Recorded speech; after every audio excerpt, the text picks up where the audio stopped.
Bienvenidos a esta nueva emisión de Plaza 1 Radio, el espacio donde exploramos la historia viva de nuestra zona. Hoy viajamos al año 1975, a los últimos meses del franquismo, para descubrir cómo dos ciudades extremeñas, Don Benito y Villanueva de la Serena, comenzaron a construir desde abajo, dar forma a una identidad compartida. ¿Puede un hospital ser la cuna de una mancomunidad? Para responder a estas y otras preguntas me acompañan dos miembros de la plataforma Don Benito Avanza, grandes conocedores del tema, Francisco Manuel Parejo y José Antonio Gutiérrez, ambos de la Universidad de Extremadura y miembros de la plataforma Don Benito Avanza. Buenas tardes a los dos. Bienvenidos al estudio José Antonio Gutiérrez de Plaza 1 Radio. Buenas tardes, gracias por invitarnos. Buenas tardes y gracias, Adolfo, por invitarnos a este programa. Bueno, pues bienvenidos, y la pregunta está ahí: ¿puede un hospital ser la cuna de una mancomunidad? Bueno, antes que nada, al cumplirse los 50 años de la puesta en marcha de la residencia sanitaria Juan Sánchez Cortés, hoy Hospital Comarcal Don Benito Villanueva, pensábamos que es un buen momento para reflexionar sobre este periodo de la historia reciente de nuestra ciudad, de nuestra comarca, en definitiva. Concretamente, para dar respuesta a tu pregunta, consideramos que es interesante, reflexionar sobre este periodo de la historia, como decía, a partir de tres documentos, en concreto dos artículos publicados en 1975 en el diario Hoy y un artículo académico al que ahora me referiré, que, abordan distintas cuestiones sobre este momento histórico de Don Benito y Villanueva de la Serena, de nuestra comarca en general. Los dos documentos, los dos artículos que se publicaron en el periódico Hoy en 1975, el primero lleva por título Los primeros donbenitenses villanovenses, que se publica el 31 de enero de este año, y el otro tiene por título El Centro Comarcal, Célula de la futura mancomunidad, que se publicó el 30 de marzo del citado año. Estos dos artículos, junto con un trabajo académico publicado por el profesor Gonzalo Barrientos Alfageme en 1981, cuyo título es muy sugerente también, es Don Benito Villanueva de la Serena, un caso de conurbación en Extremadura, nos parece que son tres documentos de gran interés, pues para entender un poco lo que se empezó o lo que se estaba empezando a forjar en aquel momento. En 1975, Franco está agonizando, España se prepara para un cambio profundo. En Extremadura, una región históricamente periférica, surgen voces que apuestan por la cooperación frente al localismo. José Antonio, ¿qué papel jugó Extremadura en los primeros pasos hacia la descentralización? Efectivamente, en el año 1975 es un momento de gran incertidumbre y cambio en España. Franco se encontraba en los últimos meses de vida, moría el 20 de noviembre de 1975, y realmente su agonía era también la agonía del propio régimen, iban cambiando algunas cosas. Es un escenario nuevo que describe en algunos de los artículos que hemos estado viendo como un elemento emergente, una voz progresista que defiende la cooperación intermunicipal frente al localismo tradicional y al aislamiento administrativo que había caracterizado a muchas zonas de nuestro país. Extremadura, como ya sabemos, era y es todavía, incluso hoy en día, o históricamente, una región periférica y económicamente un poco a la zaga del resto de comunidades. En aquel momento vivía un momento interesante, sobre todo una transformación lenta pero creciente, impulsada por la llegada de infraestructuras, servicios públicos y políticas de modernización tardofranquistas, de alguna forma vinculadas con el sexto plan de desarrollo, algo muy interesante. El artículo refleja esta transición, no se limita a describir las obras que se hacían, sino que interpreta como signo de un nuevo modelo de desarrollo basado en la colaboración, el progreso compartido y la planificación conjunta. El artículo del 30 de marzo de 1975, publicado en el periódico Hoy, describe el centro comarcal como célula de la futura mancomunidad. Francisco Manuel, ¿qué opinas del tono tan combativo del artículo del 30 de marzo de 1975? Bueno, pues creo que el artículo no es meramente descriptivo, sino que tiene un fuerte tono polemista y yo diría incluso pedagógico, resulta bastante pedagógico. De hecho, el autor critica duramente a los que él denomina ultras, que vendrían a ser pues aquellos sectores conservadores de ambas ciudades, de ambas poblaciones, que se oponían en ese momento a cualquier forma de integración, bien por motivos de identidad local, de tradición. Él dice, incluso por pueblerismo, ¿no? Utiliza esa terminología. Y a estos grupos los califica también de ciegos, estúpidos, arcaicos, y en cierto modo también les atribuye una mentalidad que él define como mezquina, porque obstaculiza, según su criterio, el desarrollo de esa posible, digamos, ciudad conjunta, ¿no? En contraste, defiende la mancomunidad no como una pérdida de identidad, sino como un esfuerzo conjunto que permite, bajo su criterio, conservar las peculiaridades de cada localidad mientras se va avanzando poco a poco en bienestar común. El mensaje, por tanto, de este artículo me parece bastante claro, ¿no? El futuro pasa por la cooperación de ambas ciudades y no por el aislamiento de ambas. José Antonio, ¿hay algo más que queráis destacar concretamente de este artículo que mencionábamos? El artículo es el núcleo del centro comarcal, ¿no? Representa realmente el núcleo del centro comarcal, presentado como una célula de la futura mancomunidad. Este espacio físico, ubicado geográficamente entre Don Benito y Villanueva, pero perteneciente jurídicamente a Don Benito, alberga ya en 1975 una serie de instalaciones clave. Dentro de esas instalaciones clave se puede destacar el Instituto de Enseñanza Media Luis Chamizo, un instituto que no solamente atendía a las dos ciudades, sino que atendía también a otras poblaciones limítrofes, y después que tenía una peculiaridad interesante en aquella época, que era que permitía el acceso a muchas personas a la formación de bachillerato, puesto que tenía diurno y nocturno, y algunas personas que tenían que trabajar para colaborar con su familia, pues de alguna forma podían estudiar, y era algo relevante. La residencia sanitaria de la Seguridad Social, Juan Sánchez Cortés, también representó un hito, sobre todo en el ámbito sanitario, como no puede ser de otra manera. Un hospital con 200 camas, dotado con tecnología moderna, que prestaba servicio a toda la comarca. Era algo muy relevante. Su construcción pues representaba un avance en el acceso a la sanidad pública y una generadora de empleo, y además de un empleo interesante, porque ahí mucho empleo femenino se empezó a crear en una zona como la nuestra, donde el sector primario tiene tanto peso, pues era realmente algo pues destacado en aquel momento. Otra cuestión también interesante es la participación de la iniciativa privada. En este caso podemos destacar el Hotel Veracruz, que se creó en aquella época próximo al hospital, pensando también para las personas que de alguna forma tuviesen que residir allí, porque tuviesen pacientes hospitalizados, pudiesen residir. Creemos que este hotel, conjuntamente con otra serie de industrias que se montaron alrededor, pues representó algo interesante también para consolidar ese centro, podemos decir, o núcleo, como llamábamos antes, del centro comarcal. Un bar cafetería y algunos otros proyectos que se habían hecho que después no llegaron a realizar, como el de un coso de Aurino. Pero es más, había una cuestión quizás más relevante que no se ha tratado mucho, que es la creación de la escuela femenina de ATS. Esa escuela femenina de ATS, que ha sido el único acercamiento que ha tenido esta zona a la universidad, y esa escuela femenina de ATS empezó a funcionar en 1976 y duró hasta mediados de los años 80, y dejó de funcionar porque decían que ya no hacía falta más formación de ATS, y entonces dejó de funcionar. Ese mismo tipo de escuelas que estaban adscritas a la Facultad de Medicina, las había en Mérida, las había en Plasencia, las había en Badajoz, las había en Cáceres. Después, en el año 98, se integraron completamente en la universidad. Ahí la zona nuestra pues perdió también un papel importante.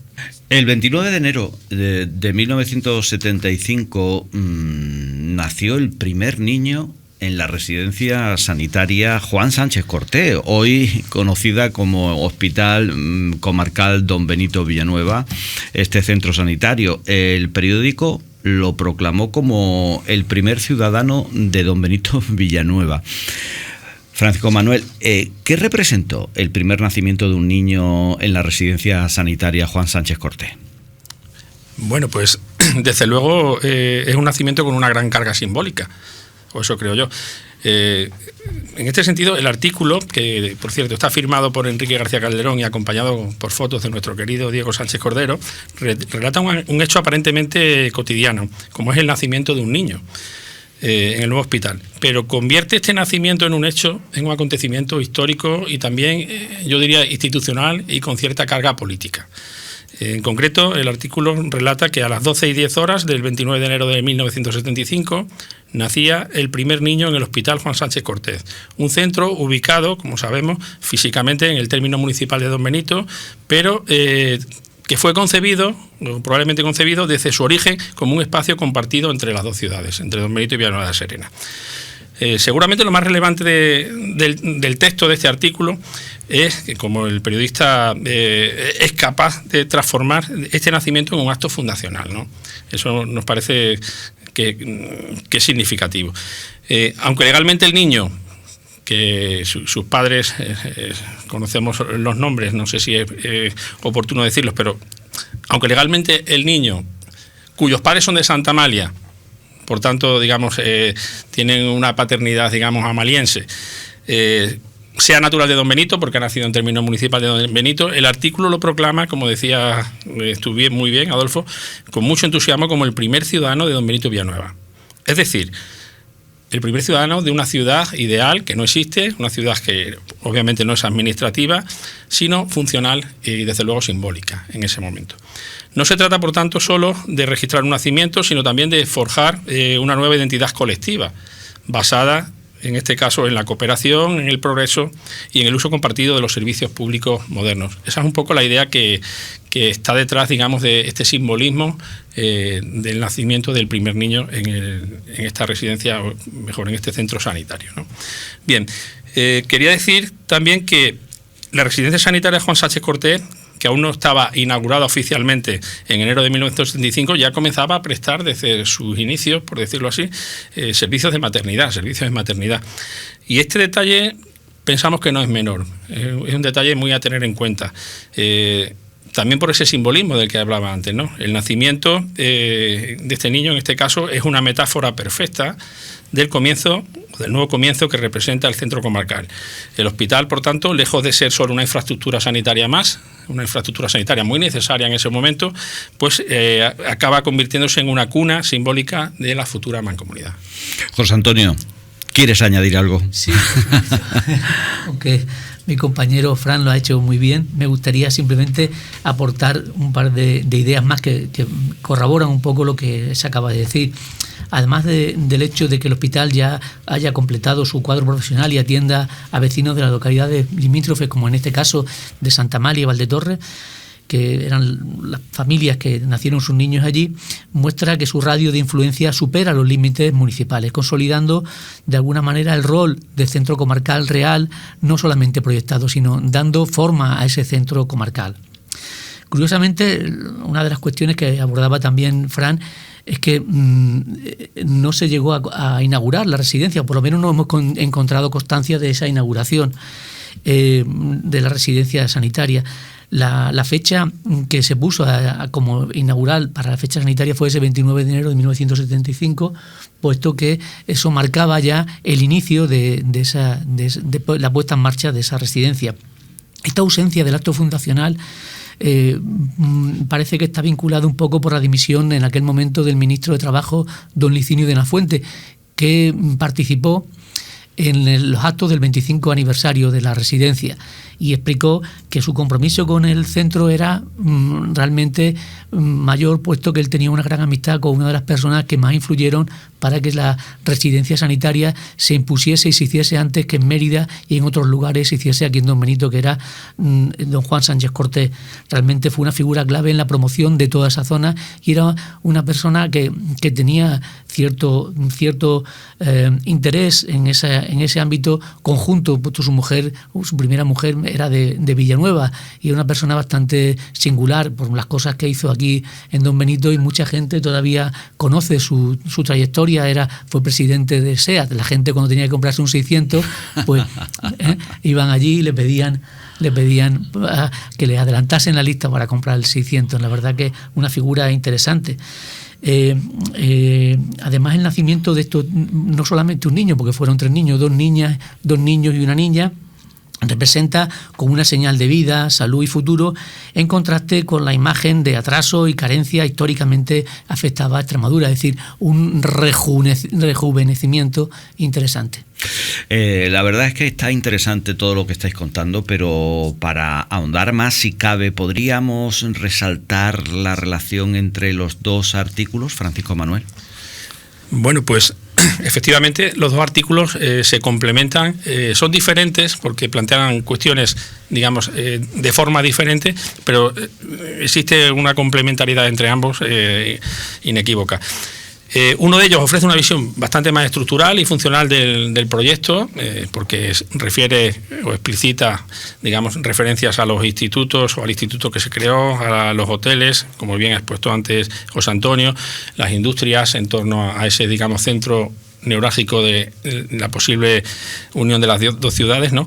Y el otro es probablemente más humano, más simbólico, ¿no? Humaniza, digamos, este proyecto y lo simboliza.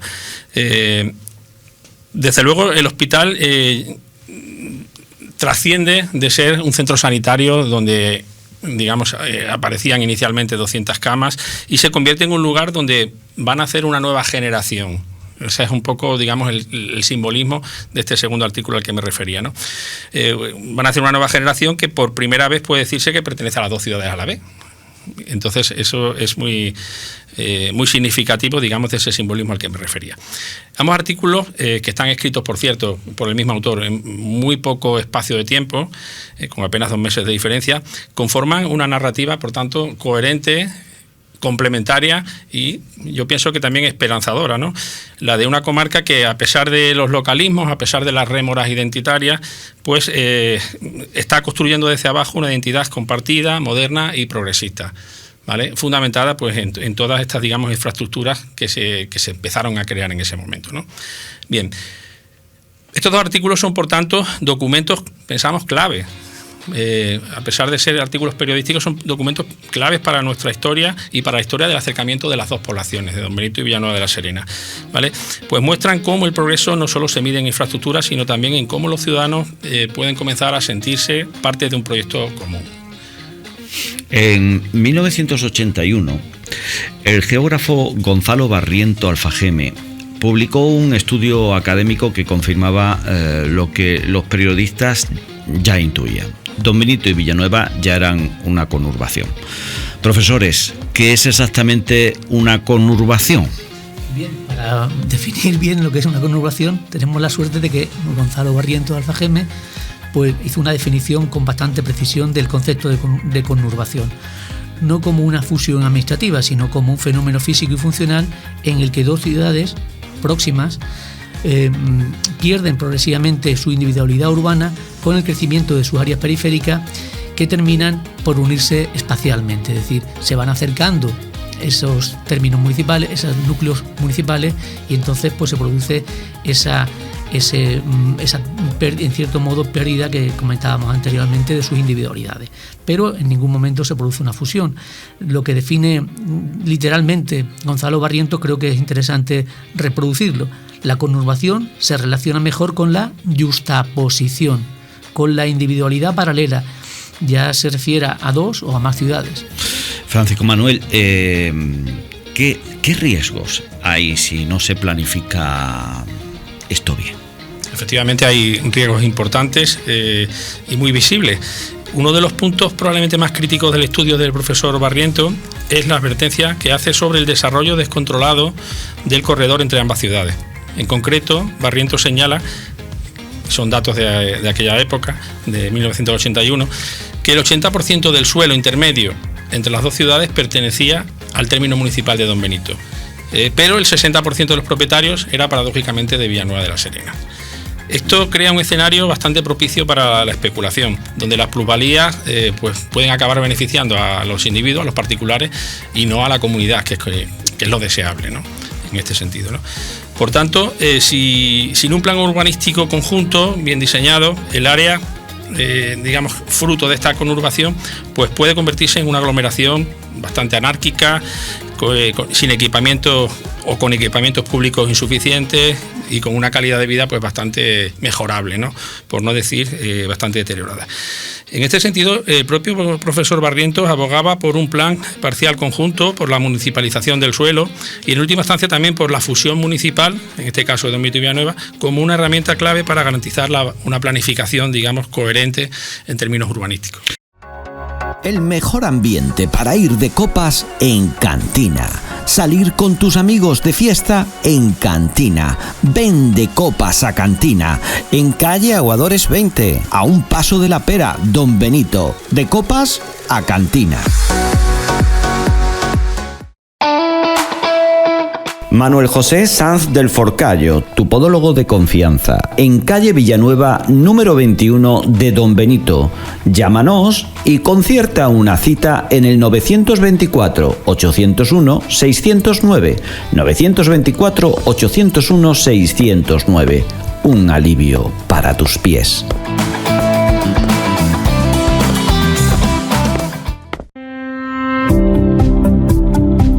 Programa patrocinado por Alfonso Mera Muñoz y Eduardo Mera Muñoz, agentes Mafre en Don Benito, calle Ayala 10.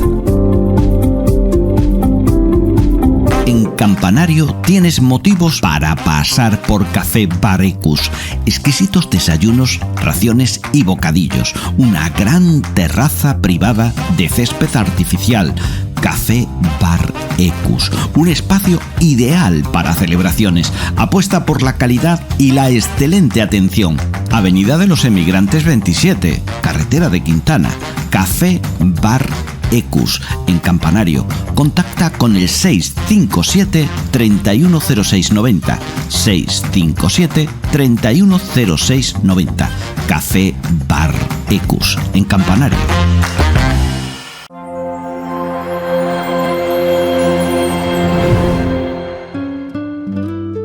Fijaros bien, hoy, medio siglo después, Don Benito y Villanueva siguen caminando juntas, se han modernizado, comparten infraestructuras, proyectos y hasta sueños. Pero, ¿qué nos enseña esta historia?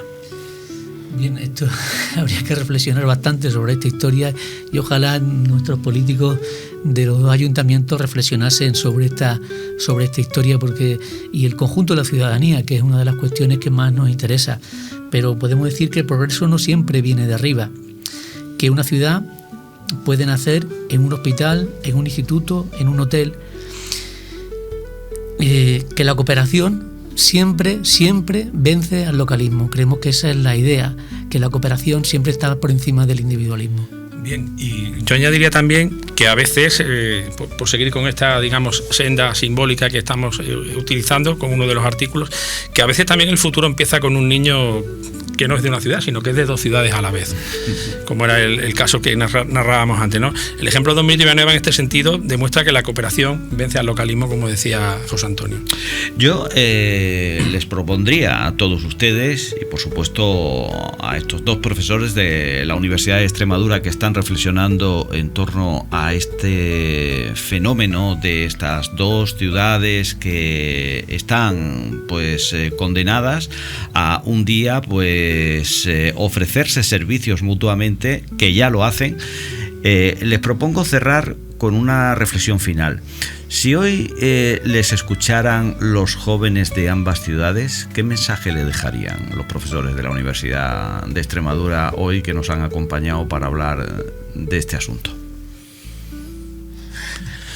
Bueno, en economía decimos que se puede crecer a través de economías de escala o a través de economías de aglomeración.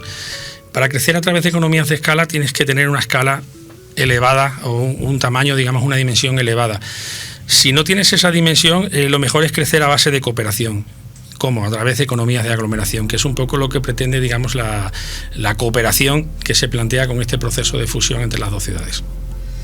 Efectivamente, y que cada paso de la cooperación es una semilla de modernidad. Bueno, pues aquí dejamos en el aire, pero también en sus oídos y en su reflexión, este hermoso mensaje que hoy hemos escuchado de estos dos profesores de la Universidad de Extremadura. Así llegamos al final de este programa de Don Benito y Villanueva, el sueño de una ciudad compartida. Hoy hemos recordado cómo en 1975 un hospital, un instituto y un periódico sembraron la idea de una comarca unida. Gracias a nuestros invitados, gracias a vosotros, los profesores de la Universidad de Extremadura, Francisco Manuel Parejo y José Antonio Gutiérrez, y gracias también a todos ustedes, oyentes, que nos han aguantado, nos han seguido durante este tiempo de radio, o en su video podcast, o a través de los contenedores como iVoox, donde pueden también escuchar este mensaje si van en el automóvil. Digo gracias por acompañarnos en este recorrido por la historia viva de nuestra tierra. Les hablo Adolfo Sánchez desde Plaza 1 Radio. Hasta la próxima, y recuerden, las ciudades no se unen con cemento, se unen con voluntad.